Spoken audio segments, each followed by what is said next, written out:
So we just completed the course of action development brief, which I would argue is one of the most important steps in the MDMPM process, because that's the foundation of where our options that we're going to present to the commander are developed. If we spend enough time in that planning process, it makes the rest of the steps go more efficiently because we've thoroughly thought through the specific course of action that our groups are planning.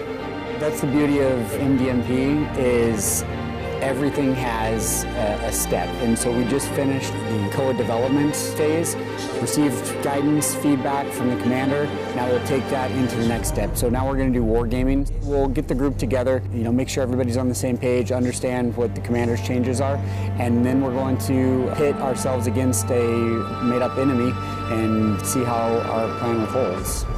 Course of action development, the plan that we came up with has 5 different phases, and we will war game each phase. So the activity that our friendly forces are conducting will be the initial action, and then the intelligence officer will tell us, well, what would the enemy do once that action takes place? And then we have to define what our counteraction would be.